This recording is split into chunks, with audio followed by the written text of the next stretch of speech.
तो आज फिर से हम बात करने वाले हैं प्रोबेबिलिटी। क्या प्रोबेबिलिटी मीन्स प्रायिकता। प्रोबेबिलिटी क्या, व्हाट इज़ प्रोबेबिलिटी, इसका डिफिनेशन देखते हैं। Probability is the branch of mathematics in which we study the possibility of an event in numerical form. गणित की वह शाखा जिसमें घटनाओं के घटित होने की संभावनाओं का संख्यात्मक अध्ययन करते हैं, प्रायिकता कहलाता है। इम्पोर्टेंट पॉइंट क्या है, सैंपल स्पेस मीन्स प्रतिदस समष्टि।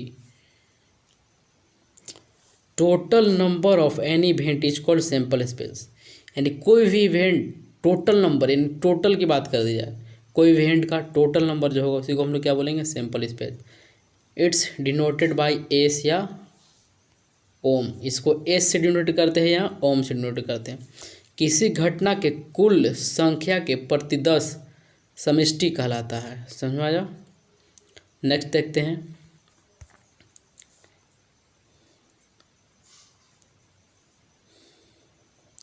S means both past of coin, both part of coin. S all digit of dice, ये सब सैंपल स्पेस आ रहा है। Sample space both part of coin हो गया, और सेकंड में ऑल डिजिट ऑफ डाइस हो गया, ऑल प्लेइंग कार्ड्स हो गया। प्लेइंग कार्ड्स की बात कर दी जाए, ताश के पत्ते 52 होते हैं। टोटल कितने होते हैं, 52, जिसमें ब्लैक होता है 26 और रेड होता है 26। ब्लैक में 26 के अंदर भी 13 पार्ट्स में डिवाइड होते हैं, जो कि स्पेड होता है 13। स्पेड मीन्स कालापान, स्पेड का हिंदी क्या होता है, कालापान। और क्लब मीन्स चिड़िया, ये भी 13 होते हैं। रेड में 26 होता है। हार्ट होता है, डायमंड होता है। हार्ट 13 होता है और डायमंड भी 13 ही होता है। हार्ट मीन्स लाल पान और डायमंड मीन्स ईंटा होता है। ठीक है। फेस कार्ड, मुखाकृति पता। मुखाकृति पता कितना होता है, 12 होता है। किंग मीन्स बादशाह, कितना होता है, 4 होता है। क्वीन मीन्स बेगम होता है, 4 होता है। जैक की बात कर दी जाए, ये भी 4 होता है। ठीक है।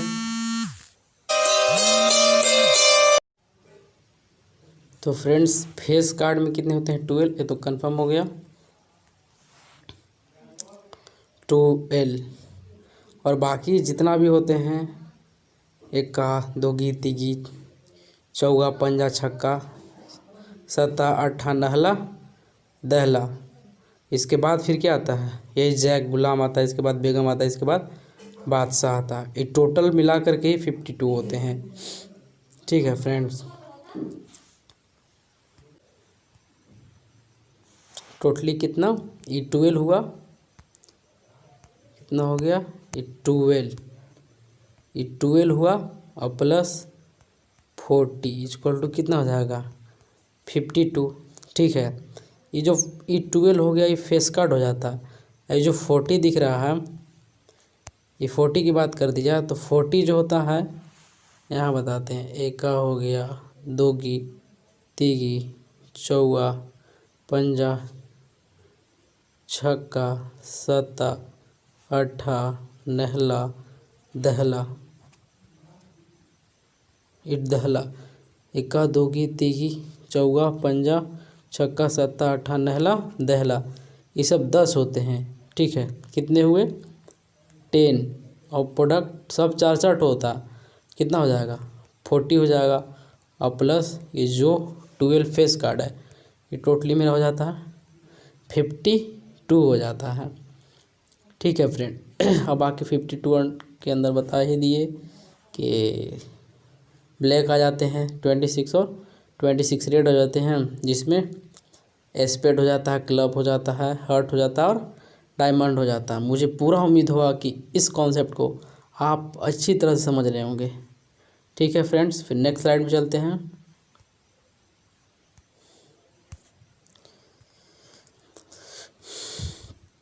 नेक्स्ट यहाँ बात करते हैं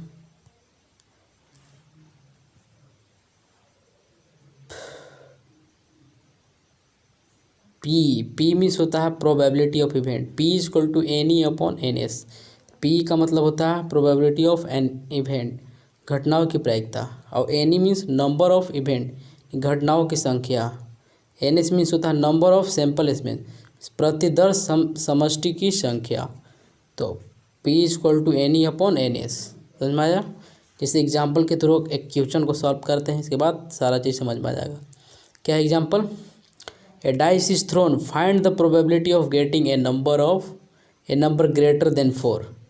कह रहा है कि एक डाइस जो है, एक डाइस को फेंका जाता है, ठीक है। तो find the probability of getting number of greater than 4। तो सबसे पहले हम क्या जान, एक पासा फेंका जाता है, 4 से बड़ा संख्या प्राप्त होने की प्रायिकता क्या है। तो एस इक्वल टू होता है, हम लोग जानते हैं, जब भी डाइस एक फेंकते हैं तो 1 2 3 4 5 6 तक लेंगे। तो नंबर ऑफ सैंपल स्पेस कितना आ गया मेरा? 6 आ गया। 1 2 3 4 5 6 तक आ गया। इवेंट की बात कर दी जाए तो 4 से ग्रेटर होना चाहिए। तो इसमें 4 से ग्रेटर कौन कौन है? 4 से ग्रेटर यही है। 4 से ग्रेटर क्या है? 5 है और 6 है, ये दोनों है, 5 है और 6। तो नंबर ऑफ इवेंट कितना होगा? 2 हो जाएगा, 5 और 6। तो नंबर ऑफ इवेंट की बात कर दी जाए तो 2 हो जाएगा। तो मेरा फार्मूला क्या होता है? Probability of event equal to what? Number of event upon number of sample space. तो मेरा कितना था? नंबर ऑफ इवेंट 2 था, upon number of sample space 6 था। सो कट करेंगे तो 1/3 मेरा आंसर हो जाता है। ठीक है फ्रेंड्स, नेक्स्ट स्लाइड में बात करते हैं।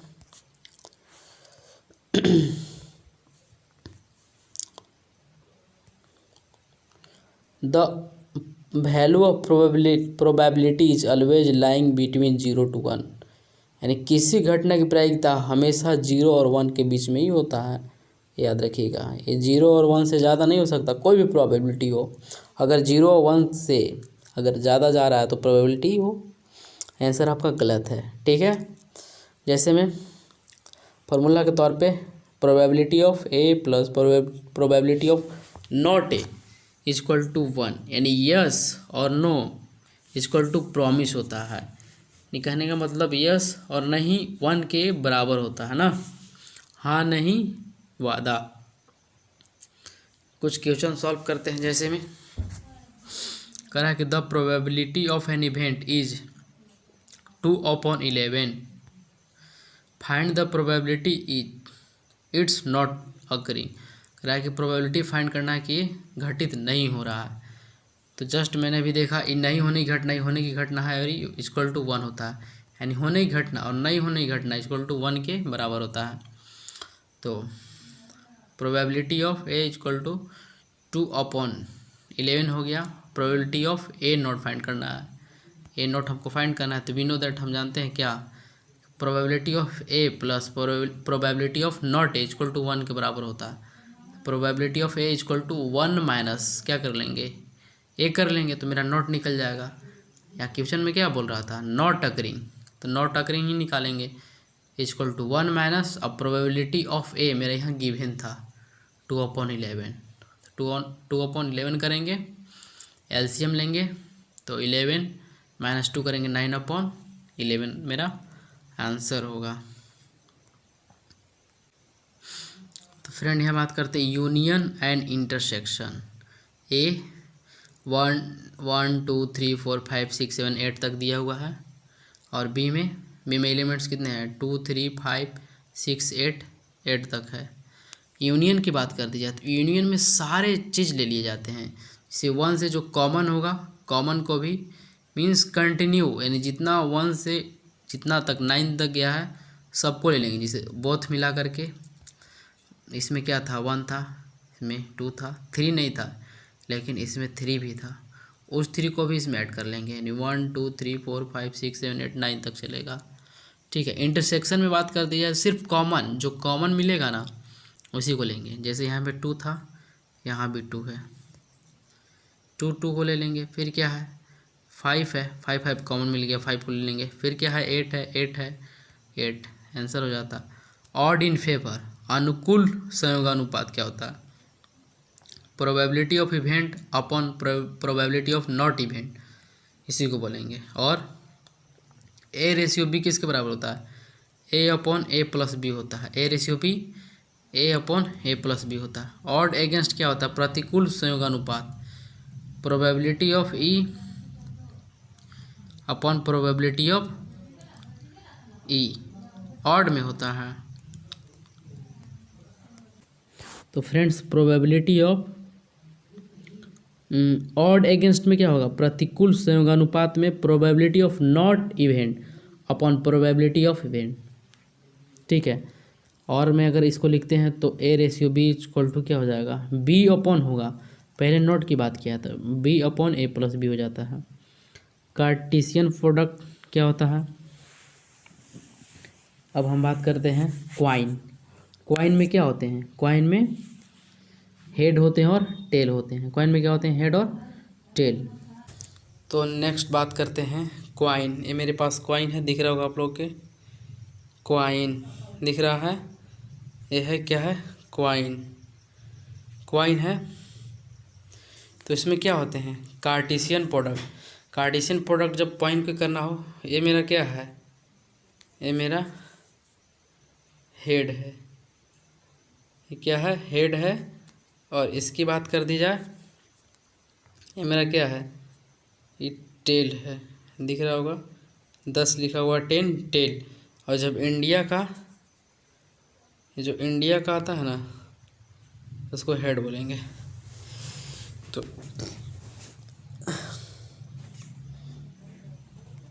इसके जैसा दो कॉइन है, हम इसका कार्टेशियन प्रोडक्ट करते हैं। इसका हेड टेल हो गया, फिर प्रोडक्ट करेंगे इसका हेड और टेल, तो क्या होगा, sample space H T product H T.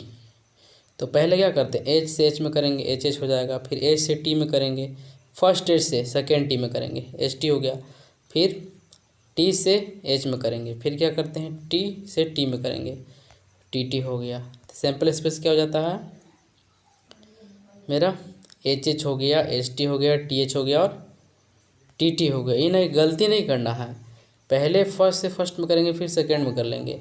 ऐसा नहीं कि पहले इसमें किए फिर ऐसे किए, सब गलती हो जाता है। मेरा जो है इवेंट सैम्पल स्पेस गलती होने की संभावना होता है, इसलिए वैसे नहीं करते हम लोग। अगर मेरे पास इस कॉइन की तरह 3 कॉइन है तो हेड टेल प्रोडक्ट करेंगे, एक बार करेंगे, फिर 2 बार करेंगे, फिर 3rd बार करेंगे। तो एच टी हो जाएगा, प्रोडक्ट एच टी हो जाएगा, फिर प्रोडक्ट एच टी।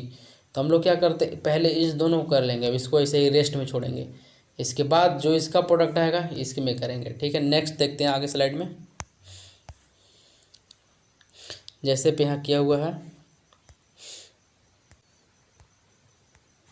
जैसे में यहाँ किया हुआ है, पहले वाला जो 2 कॉइन का जब हम कार्टेशियन प्रोडक्ट किए थे तो एच एच आया था, एच टी आया था, टी एच टी टी आया था। फिर 3rd से करेंगे, तो 3rd से मैंने जस्ट बताया कि एच से सारे में कर लेंगे, इसमें करेंगे, सॉरी देखते हैं फिर से,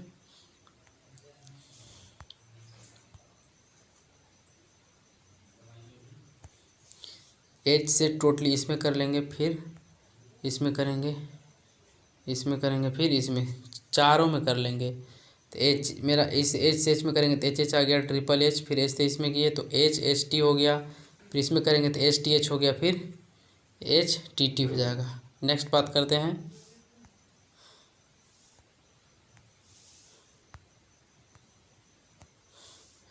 फिर टी से बात करते हैं, टी टी एच एच हो गया, फिर टी एच टी हो गया, फिर टी टी एच हो गया, फिर ट्रिपल टी हो गया। ठीक है, ये मेरा सैम्पल स्पेस हो जाता है। लास्ट में मेरा सैम्पल स्पेस अगर कितना हो जाएगा, 8 हो जाएगा। नंबर ऑफ सैम्पल स्पेस, जब 2 कॉइन का हम लोग कार्टेशियन प्रोडक्ट करेंगे तो नंबर ऑफ सैम्पल स्पेस कितना आ जाएगा, 8 आ जाएगा। नंबर ऑफ सैम्पल स्पेस कितना हो जाएगा, 8। और उसमें जब 2 किए थे तो कितना आया था, नंबर ऑफ सैम्पल स्पेस 4 आया था, कितना आया था, 4। ठीक है, उसी तरह से हम डाइस में से ही कार्टेशियन प्रोडक्ट करते हैं। तो पहला डाइस हुआ, दूसरा डाइस हुआ, यानी 1 से 6 तक होता है, 1 2 3 4 5 6 प्रोडक्ट, 1 2 3 4 5 6। तो सबसे पहले हम लोग क्या करते हैं, 1 से 1 में करेंगे, फिर 1 से 2 में करेंगे, 1 से 3 में करेंगे, 1 से 4 में करेंगे, 1 से 5 में करेंगे, 1 से 6 में करेंगे। तो 1 1 1 हो गया, 1 1 1 2 हो गया, 1 3 हो गया, 1 4 हो जाएगा, 1 5 हो जाएगा, 1 6 हो जाएगा। फिर हम लोग क्या करते हैं, फिर हम लोग क्या करते हैं, टोटल हो गया, फिर 2 से 1 में करेंगे, 2 से 2 में करेंगे, 2 से 3 में करेंगे, 2 से 4 में करेंगे, 2 से 5 में, 2 से 6 में, इसी तरह से 3 से करेंगे, 3 से 1 में, 3 से 3 से टोटल में कर लेंगे, फिर 4 से भी टोटल में कर लेंगे, 5 से भी टोटल में कर लेंगे और 6 में भी टोटल से कर लेंगे। तो अंततः लास्ट में हमको क्या मिलता है, 6 1 से स्टार्ट होगा, 6 2 हो जाएगा, अंततः हमको लास्ट में 6 और 6 हमको मिल जाएगा, जो कि यहाँ बीच में हम डॉट डॉट से दर्शाए हुए हैं, डॉट डॉट से दिखाए हुए हैं, बीच में डॉट डॉट डॉट डॉट और 6 से 6 लास्ट में किया है। ठीक है, अगर डबलेट की बात कर दी जाए, दिक, क्या दिक,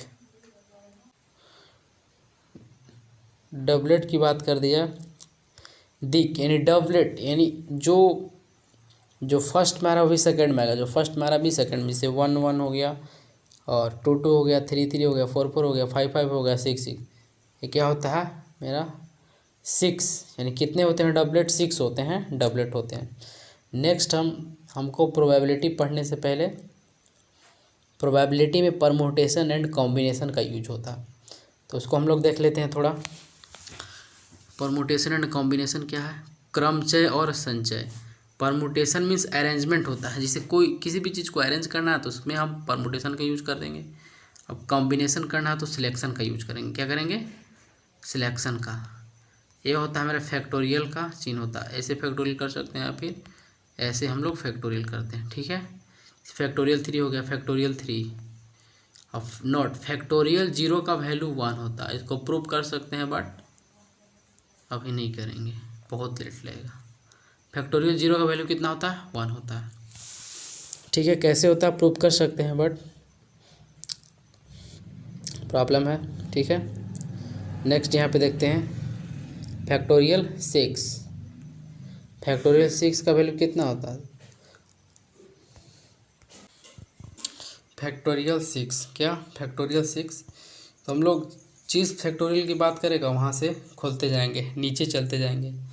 फैक्टोरियल 6, तो फैक्टोरियल 6 प्रोडक्ट 5 करेंगे, उसे फिर नीचे जाएंगे, 4 प्रोडक्ट 4 करेंगे, फिर प्रोडक्ट 3 करेंगे, प्रोडक्ट 2 करेंगे, प्रोडक्ट 1 करेंगे, टोटल को मल्टीप्लाई करेंगे हम, 72 आ जाएगा, 720 आ जाएगा। फैक्टोरियल 8 की बात कर दी जाए तो फैक्टोरियल 8 से खोलेंगे, 8 factorial 8 product 7 product 6 product 5 product 4 product 3 product 2 product 1। ठीक है,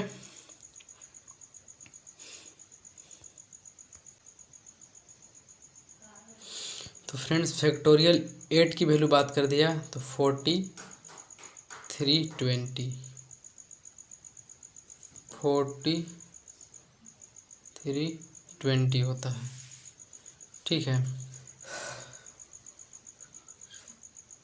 40,320 यानी 40,320 होता है कितना, फैक्टोरियल 8 का वैल्यू। इस तरह से अगर मान लीजिए फैक्टोरियल 18 की बात करी जाए तो फैक्टोरियल 18 से खोलते हैं, फैक्टोरियल 18 प्रोडक्ट फैक्टोरियल 18, तो 18 प्रोडक्ट 70 प्रोडक्ट, अगर इसको क्लोज करना चाहते हैं तो फैक्टोरियल 16 तक क्लोज कर सकते हैं या फिर और आगे लेके जा सकते हैं। ठीक है, नोट अभी जस्ट मैंने बताया कि फैक्टोरियल 0 का वैल्यू 1 होता है। परमुटेशन की बात कर दी जाए तो NPR फार्मूला क्या होता है, NPR equal two factorial n upon factorial n minus r होता है। ठीक है, जैसे वैल्यू दे दिया 10P4, तो हमने जस्ट बताया n factorial 10 upon factorial 10 minus 4, तो फैक्टोरियल 10 हो गया अपॉन 10 माइनस 4 यानी फैक्टोरियल 6 हो गया। तो सिंपल बात करते हैं, अगर हम इसको फैक्टोरियल 6 तक लेकर छोड़ देंगे तो ये मेरा कट जाएगा, यानी 10 product 9 product 8 product 7 product factorial 6 तक ले जाएंगे, फैक्टोरियल 6 अपॉन फैक्टोरियल 6, ये मेरा कैंसिल हो जाता है। अंततः लास्ट में अगर 9 और 10 करते हैं मल्टीप्लाई तो 90 हो गया प्लस 8 7 जा 56 हो गया। जब इसको अगर मल्टीप्लाई करते हैं तो मेरा आ जाएगा टोटली 5040 आ जाएगा। ठीक है, नेक्स्ट बात करते हैं 7p4। तो क्या होता है मेरा फार्मूला 7p4। फार्मूला क्या होता है मेरा, फैक्टोरियल n के जगह 7 रखेंगे और फैक्टोरियल 7 - 7 यानी फैक्टोरियल 7 अपॉन फैक्टोरियल 0 हो जाएगा।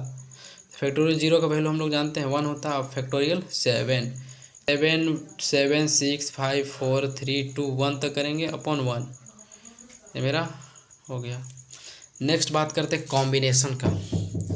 कॉम्बिनेशन क्या होता है n C r = factorial n upon factorial n into factorial n - r होता है। ये मेरा होता है n C r = factorial n upon factorial n factorial n C r = factorial n upon factorial r into factorial n - r होता है। अगर मान लीजिए क्वेश्चन की बात कर दी जाए तो 52C2 कॉम्बिनेशन करना है इसको। जस्ट मैंने भी फार्मूला देखा, 52 की जगह रखेंगे फैक्टोरियल 52 अपॉन सिर्फ r होता है तो r की जगह 2 factorial 2 upon into factorial 52 - 2। Totally मेरा क्या बचता है factorial 52 upon factorial 2 into factorial 50। फिर नेक्स्ट बात करते हैं, इसको सॉल्व कर लेंगे। सॉल्व करने पर क्या करेंगे हम 50 तो जान रहे थे, क्यों ना इसको 50 तक ले जाके इसको कट कर लिया जाए, यानी 52 प्रोडक्ट 51 और फैक्टोरियल 50 ही रखेंगे और फिर अपॉन में 2 प्रोडक्ट 1 और फैक्टोरियल 50, ये कैंसिल हो जाएगा।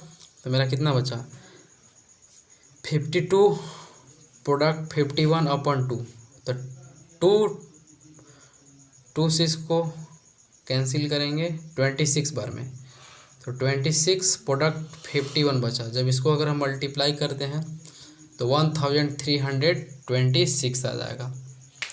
नेक्स्ट एग्जांपल की बात करते हैं 10C10। तो मैंने जस्ट बताया था कि फैक्टोरियल का वैल्यू क्या होता है NCR = क्या होता है factorial n upon factorial r into factorial n - r होता है। ये मेरा फार्मूला होता है। इस फार्मूला का फिर यहाँ पे यूज़ करते हैं,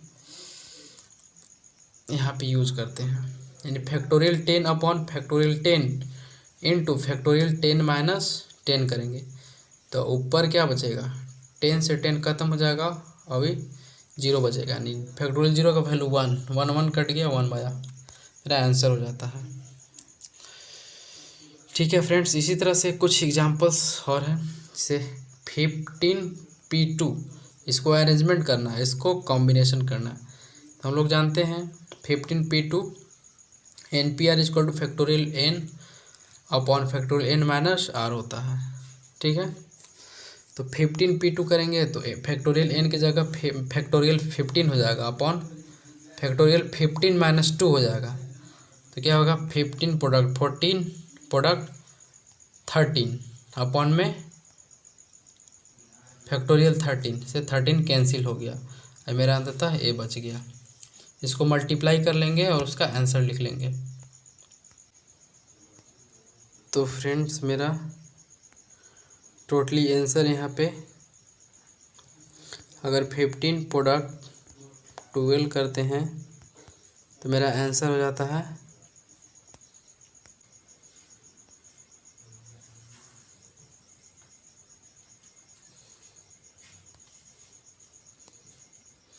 इसको क्या करेंगे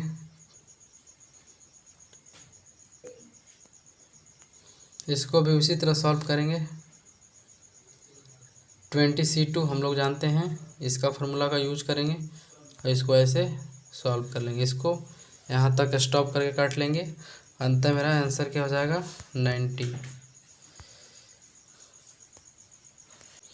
तो फ्रेंड फिर से बात करते हैं कॉम्बिनेशन प्रोबेबिलिटी, यानी जब कॉम्बिनेशन करके है सह प्रतिबंध प्रायिकता। फार्मूला क्या होता है probability of A upon B = probability of A intersection B upon probability of B। जब नीचे जिसका बात कर दी जाए उसी को नीचे रखेंगे, से बी यहाँ पे नीचे था, यहाँ पे बी कर लेंगे, ऊपर में इंटरसेक्शन दोनों कर लेंगे। नीचे में ए था, नीचे में कर लेंगे, दोनों को ऊपर में इंटरसेक्शन कर लेंगे। तो probability of A union B equal to probability of A plus probability of B minus क्या करते हैं probability of A intersection B.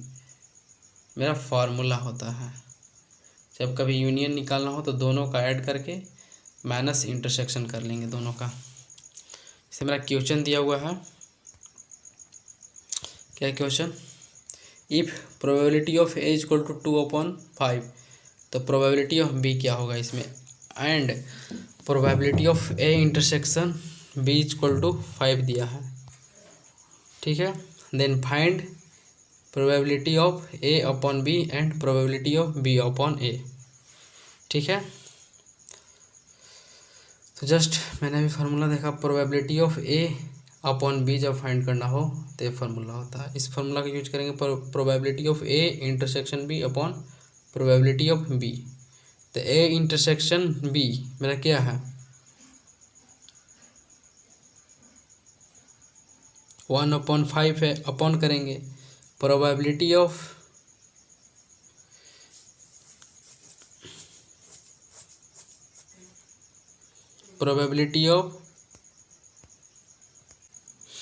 If यहाँ पे probability of B equal to 3/5 given है, 3/5।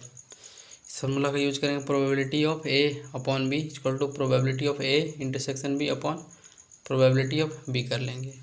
तो ए इंटरसेक्शन बी कितना है 1/5 है, फिर अपॉन करेंगे बी कितना है 3/5, 5 से 5 कैंसिल हो गया 1/3 आंसर हो गया।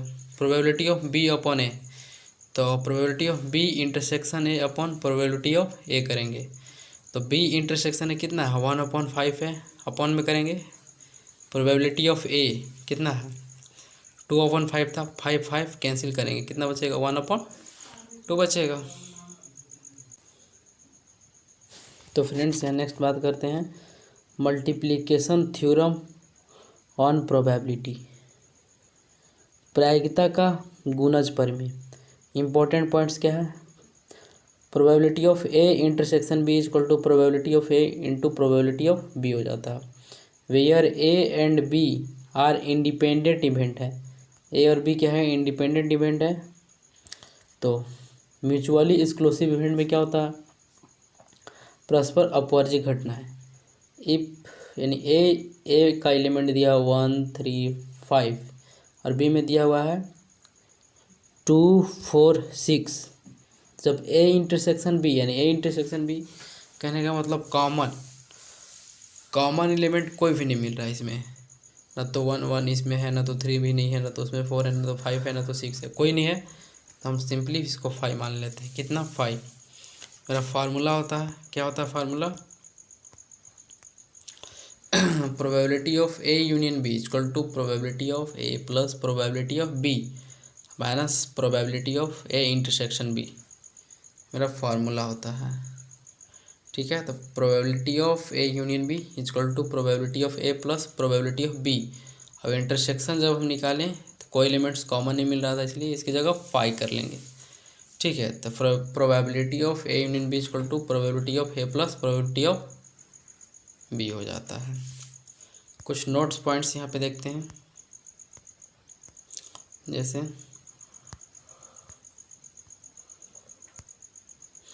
एंड और, एंड को क्या बोल सकते हैं और या तथा होगा तो इंटरसेक्शन लगाते हैं, और मीन्स या तो यूनियन लगाते हैं। Probability of not A intersection not B, तो नॉट की बात कर दी जाए तो 1 में से क्या कर लेते हैं probability of A union B कर लेंगे, ए यूनियन बी। अगर फोर्थ प्रॉपर्टी देखते हैं probability of A not A union probability of not A union not B, तो इसको 1 माइनस क्या कर लेंगे probability of A intersection B, यानी जो ए बोलेगा 1 में से घटा के उल्टा कर देना है। क्या करना है उल्टा कर देना है।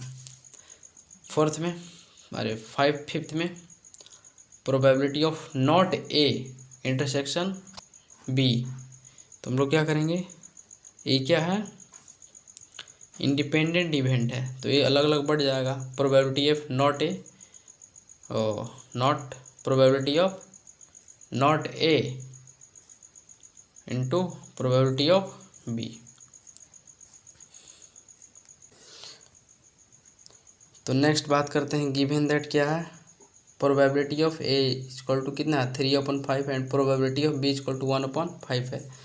तो probability of A intersection B हमको फाइंड करना है and A and B are independent. Independent करने का मतलब दोनों अलग अलग बढ़ जाएंगे।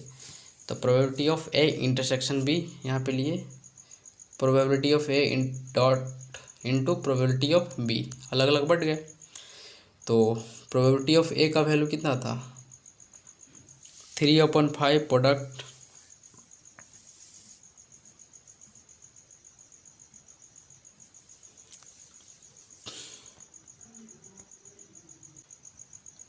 सॉरी यहाँ पे वैल्यू जो है गलत दिया हुआ है, ठीक है। Probability of A intersection B निकालना है तो अलग अलग पार्ट्स में डिवाइड हो जाते हैं। Probability of A into probability of B. तो यहाँ पे जो है वैल्यू 3/5 है तो पहले रखेंगे, ये सॉरी यहाँ गलत है, 3/5 प्रोडक्ट करेंगे 1/5 तो टोटली मेरा कितना हो जाता है 3/25 मेरा ये आंसर हो जाएगा, ठीक है। अब हम लोग देखते हैं बेज पर में यानी बेज थ्योरम। बेज थ्योरम क्या होता है? बेज थ्योरम देखेंगे।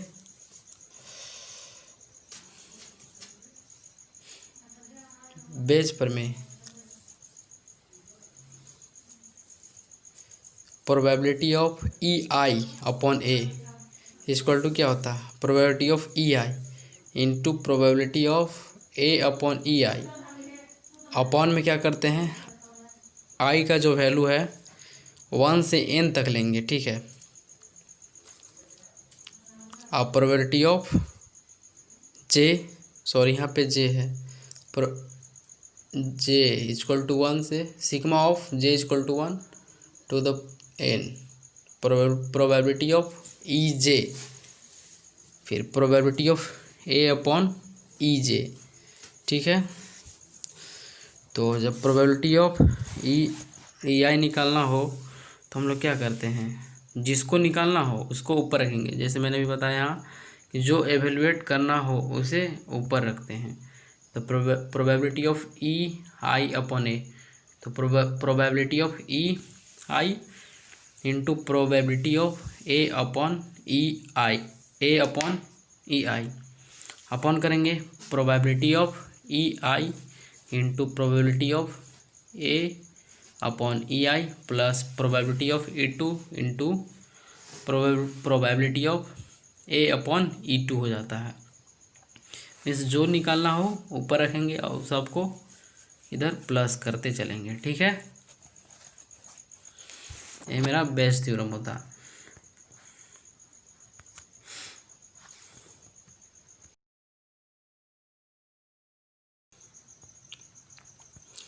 तो फ्रेंड्स कुछ हम क्वेश्चंस की बात करते हैं। क्या क्वेश्चन गिवन दैट दिया हुआ है, क्या दिया हुआ है इस क्वेश्चन को रीड करते हैं। ए bag contains 4 red and 4 black balls. एक बैग जो है उसमें कंटेन करता है क्या 4 रेड और 4 black balls. Another bag contains 2 red and 6 balls. कोई दूसरा बैग है वो क्या करता है 2 रेड करता है और 6 ब्लैक बॉल कंटेन्स करता है, ठीक है। वन ऑफ द 2 बैग्स कह रहा है इज सेलेक्टेड एट रैंडम। कह रहा है कि 2 बैग में से अचानक यानी यादृच्छा निकाला जाता है। एक बॉल को 2 बैग में से एक बॉल को यादृच्छा निकाला जाता है। And A ball is drawn from the bag. कह रहा है कि एक बॉल निकाला जाता है फ्रॉम द बैग से, ठीक है। विच इज फाउंड जो पाया जाता है टू बी रेड यानी रेड पाया जाता है। तो find the probability that the balls is drawn. कह रहा है कि जो बॉल है वो ड्रॉन किया जाता है फ्रॉम द फर्स्ट बैग से। कह रहा है कि जो फर्स्ट बैग से जो बॉल निकाला जाता है उसका प्रोबेबिलिटी क्या है। ठीक है, क्वेश्चन को समझ गए। बैग, पहले बैग देखेंगे। बैग फर्स्ट हो गया। बैग फर्स्ट में क्या कंटेंट्स होते हैं, 4 रेड और 4 ब्लैक बॉल। बैग सेकेंड में 2 रेड और 6 ब्लैक बॉल। तो बात करते हैं यहाँ पे प्रोबेबिलिटी ऑफ E1, यानी कहने का मतलब 2 बैग है तो फर्स्ट बैग में से निकाला गया अपॉन 2 बैग है। टोटल कितना बैग है, 2 बैग है, जिसमें से फर्स्ट बॉल में से निकाला गया। फिर सेकेंड में probability of E2 equal to 2 bag है, जिसमें से एक में से सेकेंड में से निकाला जाता है। ठीक है, तो 1/2 और इसका भी 1/2 हो जाएगा। फिर प्रोबेबिलिटी ऑफ A/E1, यानी कहने का मतलब A/E1, तो मेरा क्या है, फर्स्ट बैग में क्या है, टोटल 4 रेड और 4 ब्लैक। नंबर ऑफ इवेंट कितना है, रेड बॉल सिर्फ निकाले जाते हैं फर्स्ट बैग से, तो 4 हो गए। और number of sample space total 8 हो गए, तो 4/8 1/2। नेक्स्ट प्रोबेबिलिटी ऑफ A/E1 कितना है मेरा, 1/2 आया। फिर प्रोबेबिलिटी ऑफ A/E2 कितना आएगा मेरा, इसमें भी कितने क्या लिखेंगे, probability of event, probability of event equal to क्या होता है, number of event upon number of sample space होता है। तो उसी तरह से नंबर ऑफ सैंपल स्पेस, तो probability of A/E1 equal to क्या हो जाएगा, रेड बॉल, इसमें सेकेंड बैग में से भी हम रेड बॉल निकालेंगे। तो इवेंट कितना हुआ 2 और टोटल कितना हुआ था, सैंपल स्पेस मेरा 8 है, तो 2/8 यानी 1/4 हो गया। तो हमको फाइंड क्या करना है कि प्रोबेबिलिटी ऑफ E1/A1, मैंने जस्ट अभी बैच थ्योरम बताया था कि जिसको फाइंड करना होता है उसको ऊपर रखते हैं। ठीक है, और बाकी सबको एडिशन कर देते हैं। जैसे में probability of E1/A equal to probability of E1 into probability of A/E1 होता है। अपॉन में क्या हो जाएगा, probability of E1 into probability of A/E1 plus probability of E2 into probability of A/E2 हो जाता है। तो मैंने जस्ट बताया प्रोबेबिलिटी ऑफ E1/A, तो प्रोबेबिलिटी ऑफ E1 क्या है, 1/2 है, जस्ट यहाँ था 1/2 इंटू क्या है, प्रोबेबिलिटी ऑफ A/E1 1/2 है।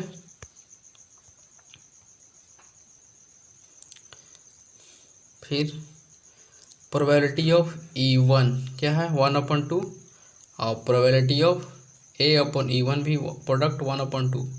फिर प्लस करते हैं प्रोबेबिलिटी ऑफ E2 1/2 है, इंटू प्रोबेबिलिटी ऑफ A/E2 कितना है, 1/4 है। तो 1/2 प्रोडक्ट 1/2 कितना हो जाएगा, 1/4 हो जाएगा। अपॉन में 1/4 प्लस ये 1/8 हो जाएगा। ठीक है, इसको सॉल्व करते हैं, 1/4 अपॉन 4, 8 का LCM 8 हो जाएगा, और इसमें ऐड करते हैं तो टोटली हो जाएगा कितना, 2 + 1 3/8। जब 4 और 8 से डिवाइड करें कितना हो जाएगा, 2 टाइम्स में हो जाएगा, 2 जो है ऊपर पलट के चल जाएगा तो 2/3 हो जाएगा।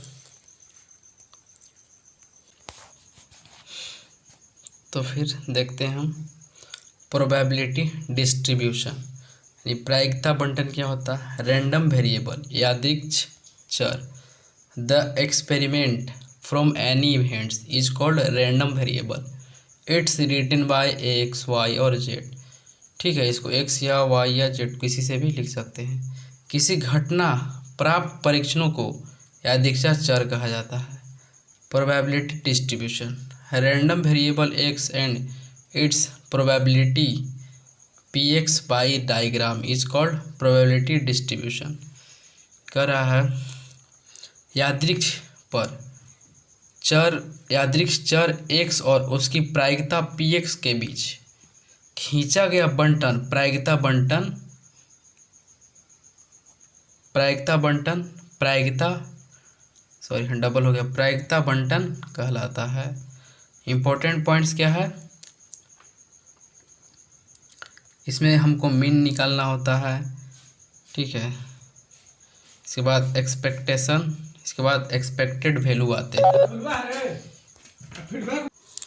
यहाँ पे बात करते हैं माध्य या प्रत्याशा प्रतिशत मान equal to summation of variance निकालना हो प्रसरण, तो summation of E X square minus summation of E X और पूरा का होल स्क्वायर, होल का होल स्क्वायर करेंगे। स्टैंडर्ड डेविएशन की बात कर दी जाए, स्टैंडर्ड डेविएशन में हम लोग स्टैंडर्ड डेविएशन में अंडर रूट वेरिएंस निकालते हैं। Mean variance and standard deviation, x में 0 1 2 3, ठीक है। एग्जांपल के थ्रू हम लोग देखते हैं। और पी एक्स दिया हुआ है 1/8, 3/8 और 3/8 फिर 1/8, ठीक है। तो ई एक्स और फिर ई एक्स में हम लोग क्या करेंगे, ई एक्स हम लोग फाइंड करेंगे जब एक्स और पी एक्स को मल्टीप्लाई करेंगे तो मेरा क्या जाता है, ई एक्स आ जाता है। 0 × 1/8 से 0 आएगा, 1 × 3/8 हो जाएगा, 2 × 3/8 6/8, 3 × 1/8 3/8 हो जाता है, ठीक है। जब सबको ऐड करेंगे तो 12/8 आ जाएगा, जो कि कैंसिल करने के बाद 3/2, 2 4 जा 8 और 3 4 जा 12, 3/2 आ जाता है। नेक्स्ट बात करते हैं, अगर x इंटू क्या करते हैं पी एक्स, तो मेरा क्या मिल जाता है, ई एक्स स्क्वायर मिल जाता है। क्या मिल जाता है, ई एक्स स्क्वायर। तो इसमें मल्टीप्लाई करेंगे, इसको इसमें करेंगे, 0 से 0 ही हो जाएगा। और 1 प्रोडक्ट 3/8 ही हो जाएगा। 2 प्रोडक्ट 6/8 तो 12/8 हो जाएगा। और 3 प्रोडक्ट 3/8 तो 9/8 हो जाता है। सबको एडिशन कर लेंगे तो ऊपर में क्या हो जाएगा, तो 3 2 3 12 15 हो जाएगा। 15 और 9 24/8, तो 8 3 जा कितना होता है 24। नेक्स्ट देखते हैं, अगर वेरिएंस निकालना हो तो वेरिएंस के लिए फॉर्मूला हमने जस्ट बताया था अभी, समेशन ऑफ ई का ई और x square minus summation of E x का पावर का होल का स्क्वायर करेंगे। वेरिएंस निकालने के लिए क्या करते हैं, समेशन ऑफ ई एक्स का square minus summation of E X और होल का स्क्वायर करते हैं। तो summation of E X square मैंने कितना दिया हुआ था, 3 था, कितना था यहाँ पे 3 था। ये क्या है, summation of E X square था, मेरा कितना है 3 है, 3 कर लेंगे। और समेशन ऑफ ई एक्स कितना था, समेशन ऑफ ई एक्स था 3/2, कितना था 3/2 और टोटल का होल स्क्वायर कर लेंगे, 3/2 का होल स्क्वायर। तो 3 माइनस और 3/2 का होल स्क्वायर 9/4 हो जाएगा। जब इसको हम एलसीएम लेंगे तो 4 3 जा 12 माइनस 9/4, तो कितना हो जाएगा 12 माइनस 9 3/4 मेरा आंसर हो जाएगा। जब ये वेरिएंस स्टैंडर्ड डेविएशन निकालना होता हो तो मेरा फार्मूला होता है standard deviation equal to under root variance होता है, सिंपल फंडा।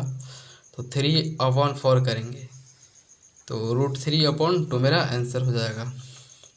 नेक्स्ट क्वेश्चन की बात कर दी जाए तो x का वैल्यू दिया है 0 1 2 और probability of x P x 0.4 0.4 0.2। तो सबका हम जब सम ऑफ प्रोबेबिलिटीज निकालना हो सबको हम लोग क्या करते हैं, ऐड कर लेते हैं। तो 0.4 प्लस 0.4 प्लस 0.2 सबको ऐड करेंगे तो कितना आ जाएगा मेरा, 1 आ जाएगा। 1 मेरा रैंडम वेरिएबल हो जाता है 1।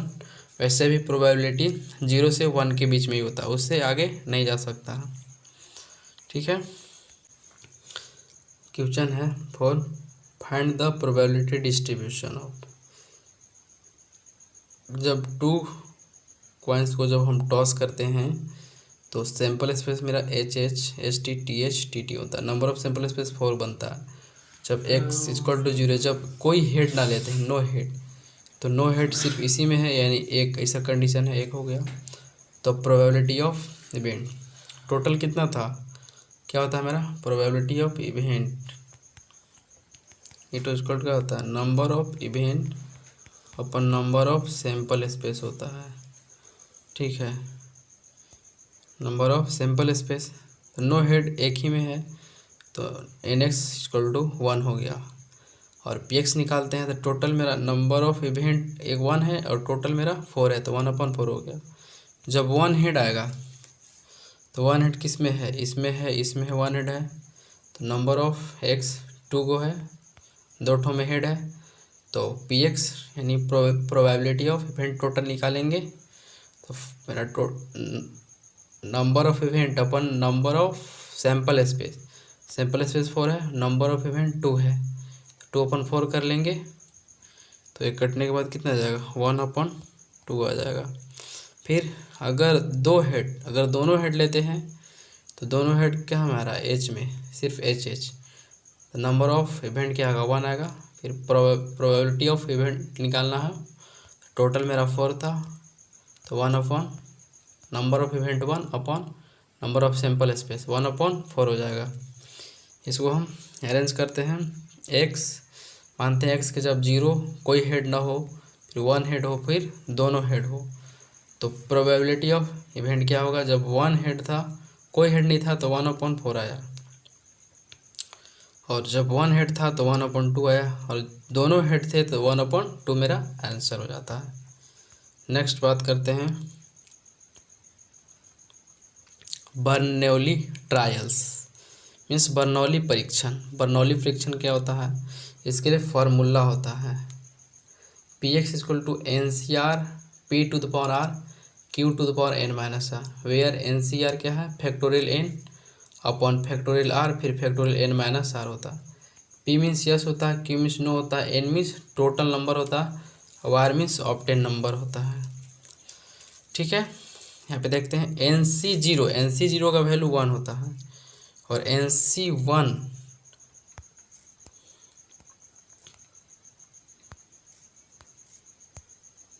NC0 का वैल्यू 1 होता है, NC1 का वैल्यू 1 N ही होता है, NCN का वैल्यू 1 होता है, और NCN का वैल्यू NCN-1 का वैल्यू 1 होता है। ठीक है, जैसे 12C0, तो हमने क्या बताया, NC0 का वैल्यू क्या होता है, 1 होता है, तो 1 हो गया। 12C1, तो इसके जगह 1 रखेंगे, यानी 12C1 इसका वैल्यू 12 ही होगा, N ही होता था। 12C12 यानी NCN का वैल्यू कितना होता है, 1 होता है, और NCN-1 का वैल्यू कितना होता है, N होता है, तो NC11 12 हो गया। 12C2 निकालेंगे तो क्या करते हैं हम लोग, फैक्टोरियल 12 अपॉन फैक्टोरियल R करते हैं, तो फैक्टोरियल यहाँ 2 हो गया, फिर फैक्टोरियल N-R होता है, तो फैक्टोरियल 12 - 2, तो 12C2 = क्या हो जाएगा, 12 प्रोडक्ट 11 प्रोडक्ट फैक्टोरियल 10 हो गया, अपॉन 2 प्रोडक्ट 1 फैक्टोरियल 10 हो गया, 10 से ख़त्म हो गया। अब इसे क्या करेंगे, 6 टाइम्स में ख़त्म कर देंगे, तो 11 6 कितना हो जाएगा, 66 हो जाता है। नेक्स्ट बात करते हैं, देखते हैं simple question. A dice is throne 6 times getting an odd number is a success, what is the probability of, first में क्या है 5 सक्सेस, और सेकेंड में क्या एटलीस्ट 5 सक्सेस, और थर्ड में कंडीशन है एटमोस्ट 5 सक्सेस। ठीक है, तो सॉल्यूशन देखते हैं। सेम 2 डाइस को हम लोग थ्रो किए, तो सैंपल स्पेस मिला 1 2 3 4 5 6। तो नंबर ऑफ सैंपल स्पेस कितना हो गया टोटली 6 हो गया। इवेंट की बात कर दी जाए तो इवेंट में क्या करा था ऑड नंबर प्राप्त होने के लिए। तो ऑड नंबर इसमें क्या है 1 है 3 है 5 है। तो इवेंट क्या हो जाएगा 1 3 5। नंबर ऑफ इवेंट कितने हुए 3 हुए। ठीक है। तो प्रोबेबिलिटी ऑफ इवेंट की बात कर दी जाए तो क्या होता है number of event upon number of sample space. तो 3/6 करेंगे तो कटने के बाद क्या आ जाएगा 1/2। ये मेरा पी हो गया। क्या हो गया पी। ठीक है जस्ट मैंने भी बताया था पहले। अब प्रोबेबिलिटी ऑफ नॉट इवेंट जब भी ऐसा निकालना हो तो 1 में से सब्ट्रैक्ट कर लेते हैं प्रोबेबिलिटी ऑफ इवेंट को। तो 1 माइनस प्रोबेबिलिटी ऑफ इवेंट कितना था 1/2। तो 2 - 1 1/2 यानी इसको क्यू से डिनोटेट करेंगे। जस्ट मैंने भी बताया था यहाँ पे क्या होता है पी जब यस हो तब क्यू नो और न एन मीन्स टोटल नंबर और आर मीन्स ऑब्टेन नंबर होता है। वही यहाँ पे अप्लाई हो रहा है बर्नौली ट्रायल्स का ही। यहाँ पे देखेंगे ठीक है। फर्स्ट क्वेश्चन क्या करें 5 सक्सेस यानी आर का ये वैल्यू दिया हुआ है आर इक्वल टू 5 है। तो probability of X equal to क्या होता है formula n C to the power r q to the power n minus r. यानी यस का है नो का पावर एन माइनस आर होता है और ये एन सी आर ही होता है। तो पी एक्स इक्वल टू क्या हो जाएगा एन की जगह क्या है 6 है और सी आर की जगह 5। और pro P means yes yes कितना हुआ था 1/2 और आर का वैल्यू कितना है सक्सेस यहाँ 5। फिर क्यू का वैल्यू नॉट यानी जो प्रोबेबिलिटी ऑफ इवेंट उसमें से 1 माइनस किए तो 1/2 हो गया। To the power 6 means n minus r means 6 - 5। तो probability of X equal to 6 into 1/2 5 और 1/2 का पावर 1। तो 6 इंटू 1/2 के पावर 6 हो जाता है। जब इसको हम 1/2 का पावर 6 टाइम्स करेंगे तो कितना आएगा मेरा 64 आ जाएगा। कितना 64। तो 6 इंटू 1/64। तो 3 2 जा कितना होता है 6 होता है और 32 2 जा कितना होता है 64। तो मेरा अंत में आंसर क्या जाता है 3/32। नेक्स्ट बात करते हैं एटलीस्ट 5 सक्सेस यानी कहने का मतलब एटलीस्ट 5 सक्सेस यानी 5 भी हो सकता है 6 भी हो सकता है। अब कोई कह दे 7 कैसे हो सकता है क्योंकि डाइस में नंबर ऑफ सैंपल स्पेस 6 ही तक होते हैं 7 नहीं होंगे। इसलिए लास्ट तक हम लोग कितना जाएंगे 5 से 6 तक ही जाएंगे। तो हमने जस्ट मैंने फार्मूला भी बताया था P X equal to n C r into P के पावर आर क्यू टू के power n minus r. P X equal to n C r n की जगह क्या था 6 था सी और आर की जगह 5। फिर पी की जगह 1/2 का पावर 5 1/2 6 माइनस आर। तो 6 इंटू 1/2 के पावर 6 हो गया। ठीक है। तो 1/6 इंटू 1/64 3 2 जा 6 हो गया और 32 2 जा 64 हो गया। तो मेरा आंसर क्या हो जाता है 3/32। ठीक है। जब 5 तो हो गया 6 के लिए एटलीस्ट 5 सक्सेस तो 5 तो हो गया। अब 6 सक्सेस की बात कर दी जाए तो P X equal to C6 हो जाएगा। C6 1 होता है ना एन माइनस आर। तो एन में से आर भी उतना ही दिया हुआ है एन भी वही दिया हुआ है 6 - 6 करेंगे तो P X equal to n just मैंने भी बताया था कि एन का वैल्यू कितना होता है 1 होता है। एन का वैल्यू कितना होता है 1। तो 1 हो जाएगा और 1/2 के पावर 6 तो 1/64 हो जाता है। आंसर मेरा कितना हो जाएगा 1/64। टोटल प्रोबेबिलिटी की बात कर दी जाए तो टोटल प्रोबेबिलिटी कितना हुआ 5 सक्सेस में और 6 सक्सेस में कितना हुआ 3/32 प्लस 1/64। तो तो ये टोटल कितना हो जाएगा 64 करेंगे तो कितने बार में जाएगा 2 टाइम्स में, तो 3 2 जा 6 हो गया प्लस 64 1 बार में तो 1 हो गया, यानी 7/64 मेरा आंसर हो जाता है।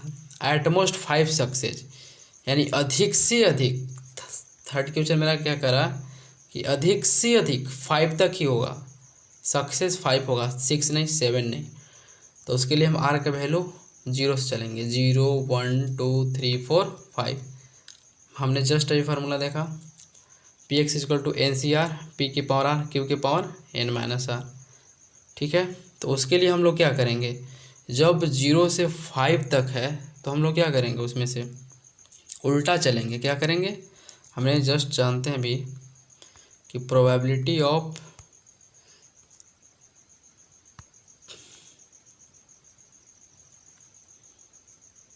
क्या होता है formula, probability of event plus probability of not event equal to 1 के बराबर होता है। यानी होने की घटना और नहीं होने की घटना 1 के बराबर होता है। तो 0 से अगर 5 तक है तो हम लोग क्या करेंगे, तो फ्रेंड्स हम लोग सिंपल फंडा इसको क्या करेंगे, जब 0 से 5 तक निकालना हो तो हम लोग क्या करेंगे 6 का निकालेंगे और 1 में से सब्ट्रैक्ट कर देंगे। 1 में से सब्ट्रैक्ट करेंगे 6 का, तो टोटल 0 से 5 तक मेरा निकल जाएगा। तो पी एक्स इक्वल टू 1, इसको सॉल्व करने के बाद 1/64 आ गया, और 1 में से ये जो 6 टाइम्स का सक्सेस का निकाले उसको सब्ट्रैक्ट कर लेंगे। तो 1 माइनस 1/64, इसको सब्ट्रैक्ट करेंगे कितना जाएगा 63/64 मेरा आंसर हो जाएगा। इस तरह से फ्रेंड प्रोबेबिलिटी भी एंड हुआ। क्या हुआ, इस तरह से प्रोबेबिलिटी भी एंड, क्या हुआ एंड। ठीक है फ्रेंड्स, ओके बाय।